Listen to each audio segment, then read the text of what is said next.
প্রথমবারের মতো ইতালির রাজধানী রোম শহরে লাইভ কনসার্টে অংশ নিতে যাচ্ছেন জনপ্রিয় সঙ্গীতশিল্পী বালাম। তার ৩৩ বছরের সঙ্গীত জীবন উদযাপন উপলক্ষে আয়োজন করা হয়েছে দেশি ফেস্টিভ্যাল সিজন 1। আয়োজক প্রতিষ্ঠান দেশি ইভেন্টস এবি জেন জানিয়েছে, আগামী ১৪ জুন রোববার রোমের মেট্রোবি লাইনের শেষ স্টপেজ লাউরেন্টিনা এলাকায় অবস্থিত দেশি ইভেন্টস ভেন্যুতে অনুষ্ঠিত হবে এই বিশেষ সঙ্গীত আয়োজন। অনুষ্ঠানে বালাম পরিবেশন করবেন তার জনপ্রিয় গানগুলো। আয়োজকদের আশা, ইতালি প্রবাসী বাংলাদেশিদের জন্য এটি হবে এক ব্যতিক্রমধর্মী সঙ্গীত সন্ধ্যা। বালামের আগমন ঘিরে উচ্ছ্বসিত প্রবাসী বাংলাদেশিরাও। আমরা সেই সাক্ষীতে অনেক খুশি।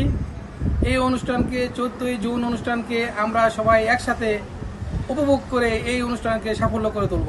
বালাম সে ইটালির রাজধানী রোমের লারেন্তিনাতে 14 তারিখ কনসার্ট করবে এবং 27 তারিখ ভেনিসে। 14 জুনে হবে লাইভ কনসার্ট রোমে লাউরেন্তিনা মেট্রো বি এর কাছে দেশি ইভেন্ট ভেন্যুতে, এবং 27 জুন ভেনিস শহরে তেয়াত্রো কোর্সো দেল পপোলোতে।